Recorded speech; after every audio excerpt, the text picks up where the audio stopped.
की इस वीडियो में कक्षा 10 की गणित विषय की प्रश्नावली बहुपद के 2.1 के महत्वपूर्ण सवालों एवं सूत्रों का अध्ययन करते हैं, जिसमें से पहला सूत्र है बहुपद की घात। यानी बहुपद की घात क्या होती है कि चर x यानी कोई चर राशि x मान रहे के बहुपद px में x की उच्चतम घात यानी x की जो अधिकतम घात है वह बहुपद की क्या कहलाती है? घात कहलाती है।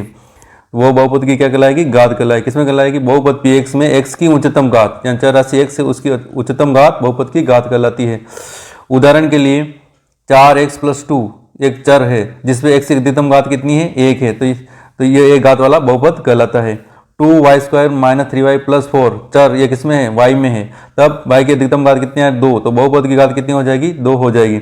इसी प्रकार 5x³ - 4x² + x - √2 में x की अधिकतम घात कितनी है? 3, तो यह 3 घात का बहुपद है। इसी प्रकार 7u की घात 6 - 3/2 u की घात 4 + 4u² + u - 8 चर राशि क्या है? यहाँ u है, इसमें x u की अधिकतम घात कितनी आ रही? 6, तो 6 घात का बहुपद है। अब आगे अगला है व्यंजक 1/x - 1 या √x + 2 या 1/x² + 2x + 3 इत्यादि के बहुपद नहीं है, क्योंकि एक चर राशि की घात धनात्मक पूर्णांक होनी चाहिए। अब एक घात वाले बहुपद को क्या कहते हैं? दो घात वाले बहुपद को क्या कहेंगे? तो घात एक के बहुपद को रेखिक बहुपद कहते हैं। कौन सा बहुपद कहते हैं? रेखिक, जिसकी घात क्या हो? अधिकतम घात कितनी? एक आ, तो वह रेखिक बहुपद कहलाता है। जैसे 2x - 3 यानी x की अधिकतम घात कितनी आ रही है? 1 है, तो यह रेखिक बहुपद है। अगला है घात 2 के बहुपद को क्या कहते हैं? द्विघात बहुपद कहते हैं, यानी जिसमें x की अधिकतम घात कितनी आ रही है, यानी चर राशि की अधिकतम घात कितनी आ रही? 2 हो, उसे द्विघात बहुपद कहते हैं। और जिसमें x की अधिकतम घात यानी चर राशि घात 3 आ रही हो, यानी घात 3 का बहुपद क्या कहलाएगा? त्रिघात बहुपद कहलाता है। जैसे 2 - x की घात 3, तो ये क्या आंसर है? त्रिघात बहुपद है, यानी x की घात 3 है तो भी ये क्या है? त्रिघात बहुपद है। यानी घात 1 वाले को रेखिक बहुपद, घात 2 वाले को द्विघात बहुपद और घात 3 वाले को त्रिघात बहुपद कहते हैं। अब आगे त्रिघात बहुपद का व्यापक रूप ax³ + bx² + cx + d है, जहाँ a b c d क्या है? वास्तविक संख्या है और a का मान कभी 0 नहीं होगा, तो यह त्रिघात बहुपद का है। और द्विघात का व्यापक समीकरण होता है ax² + bx + c होता है। तो इसमें अधिकतम घात कितनी आ रही? 2 है, इसलिए कौन सा हो जाएगा? द्विघात। अधिकतम घात कितनी है? 2, इसलिए द्विघात बहुपद है।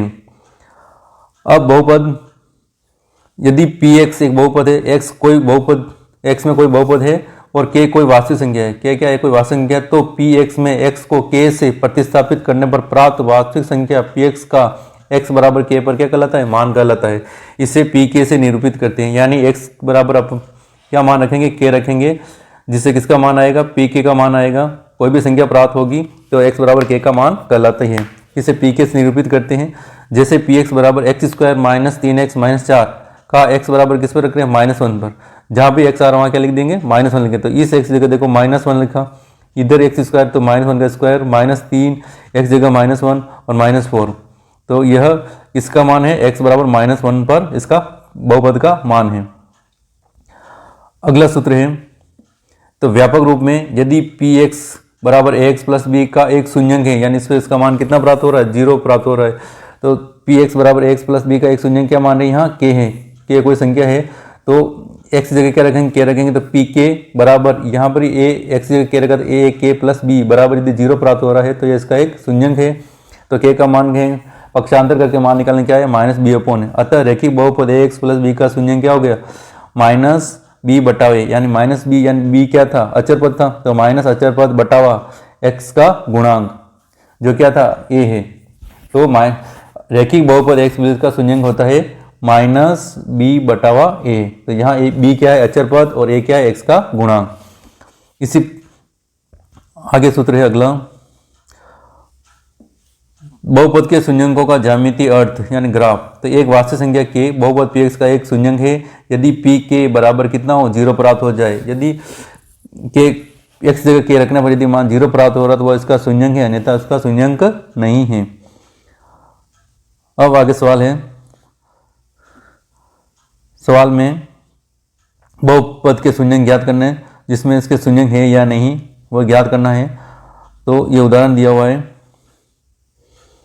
व्यापक रूप में n घात के दिए हुए बहुपद px के लिए y बराबर px का ग्राफ x अक्ष को अधिक से अधिक n बिंदुओं पर प्रतिष्ठित करता है।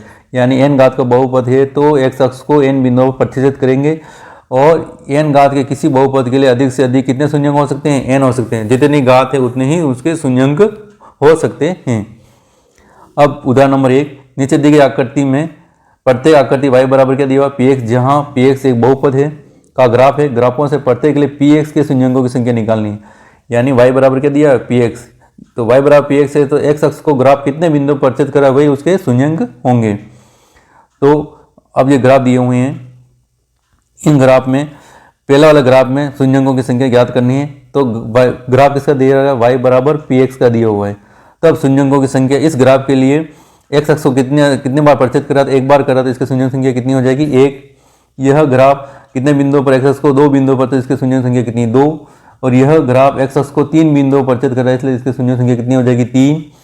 यह x अक्ष को 1 बिंदु पर परिचित करा इसकी शून्यंक संख्या कितनी 1।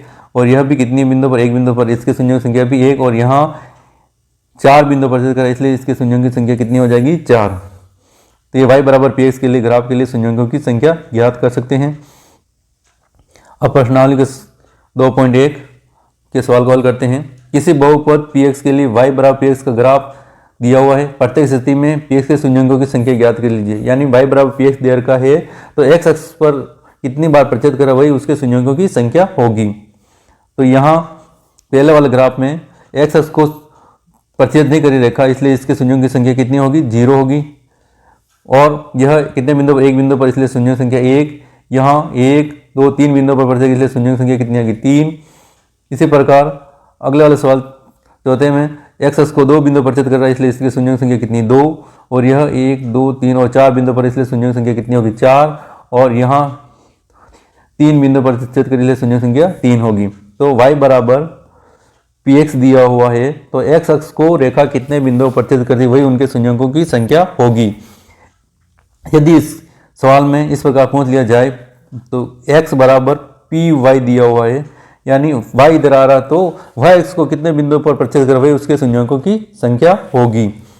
उदाहरण के लिए समझ लें जैसे ये ग्राफ है x और x डैश y और y डैश है, ये वो बिंदु है, ये इस प्रकार ग्राफ को जा रहा है। तो इसमें y बराबर px के लिए शून्यों की संख्या यानी y अक्ष को देखना है तो कितने बिंदु पर 1 बिंदु पर, तो इसके शून्यों की संख्या कितनी होगी 1 होगी।